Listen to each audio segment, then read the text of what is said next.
Good evening, and thanks so much for joining us on this Easter Sunday. I'm Rachel Scott, in for Lindsay Davis. And we do begin tonight with that dramatic mission to rescue a U.S. airman trapped in the treacherous mountains of Iran for nearly 2 days. The F-15 fighter jet was shot down by Iran. Both U.S. service members ejected safely.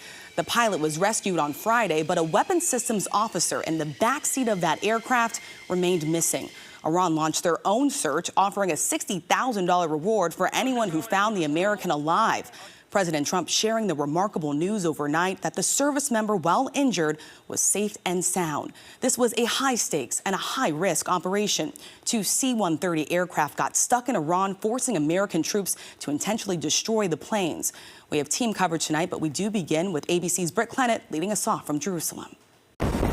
Tonight, U.S. officials confirming hundreds of soldiers from elite special operations units executed a daring nighttime mission deep inside Iran to rescue that missing officer after his fighter jet was shot down Thursday.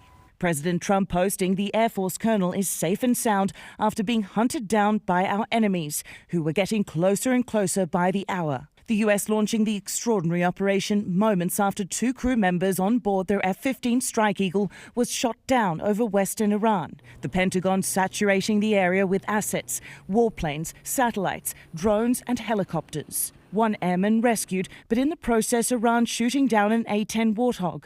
That pilot safely ejected and was also rescued. Combat teams scouring the terrain for the missing weapons officer. C-130s seen with 2 Black Hawks. Those helicopters coming under fire too. According to a senior U.S. official, the CIA orchestrated a deception campaign, spreading word inside Iran that U.S. forces had already found him and were preparing to move him out of the country. The rescue mission extending into the 2nd day, the president saying they were monitoring his location 24 hours a day, meticulously planning his rescue.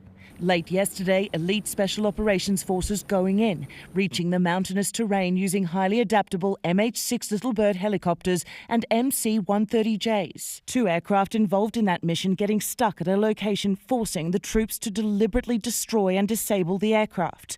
Iranian state media releasing these images, appearing to show parts of those planes. These satellite images appear to show the wreckage near Isfahan. Retired Commander John Hiltz was a Navy FA-18 Super Hornet pilot who flew combat missions across the Middle East and was trained to oversee these types of missions. This is an incredibly perilous situation. You've got to locate them. You've got to authenticate them. You've got to assess their mobility, assess their health status. Are they compromised? Are they, is there any other threats around them? So you've got to take account for all these different variables. Trump praising the mission, telling our Rachel Scott it was amazing. I had an amazing evening watching the whole situation. Even telling Axios reporters he was initially fearful that Iran was trying to lure the soldiers into a trap because he was thrown off by a short message from the pilot. Tonight, Iran playing up the attacks on the U.S. aircraft and saying the operation was an American failure. That rescue coming as fighting in the Middle East rages on. The U.S. and Israel striking a nuclear power plant near the coast. Iran punching back, sending missiles towards all corners of Israel and dozens of other strikes on Gulf nations. Kuwait and Bahrain are now reporting attacks at their petrochemical and energy sites. And Rachel, back to that American colonel. He evaded capture for up to 48 hours deep inside the mountains of Iran.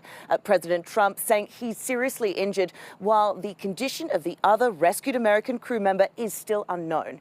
And tonight, ABC News also learning Israel helped with intelligence in the rescue. Rachel? It was a daring rescue. Brett, thank you.